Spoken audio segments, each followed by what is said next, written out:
ఇప్పుడు నేను పల్లీల పచ్చడి చేస్తున్నానండి ఇడ్లీకి.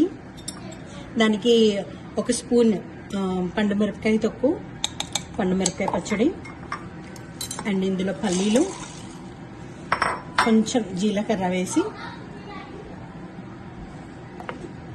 గ్రైండ్ చేసుకుందామండి. సో ఈ విధంగా పచ్చడిని మనకు కావాల్సినంత కన్సిస్టెన్సీలో గ్రైండ్ చేసుకోవాలండి. సో మీకు ఇప్పుడు కావాలంటే ఉప్పు టేస్ట్ చూసుకొని మీరు ఉప్పు యాడ్ చేసుకోవచ్చు. నాకు ఉప్పు అవసరం లేదనిపించింది, అందుకే యాడ్ చేయలేదు. ఇప్పుడు పల్లీ చట్నీకి పోపు పెట్టుకుంటున్నానండి. దీంట్లో కొంచెం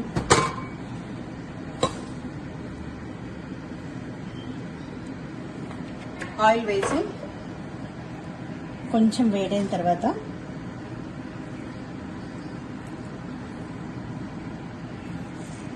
ఆవాలు, జీలకర్ర, కొంచెం మినుములు, ఎండుమిర్చి, కొంచెం నా దగ్గర కొంచెమే ఉంది, కరివేపాకు యాడ్ చేస్తాను.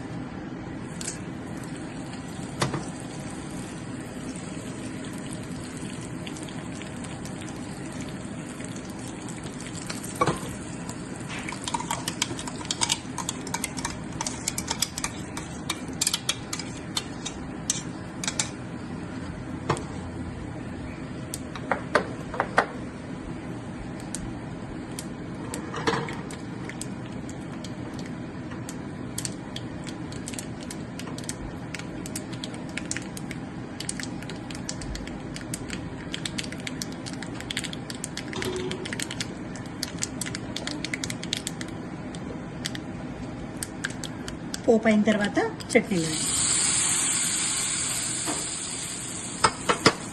పండు మిరపకాయ పల్లీల chutney ready. Thanks for watching.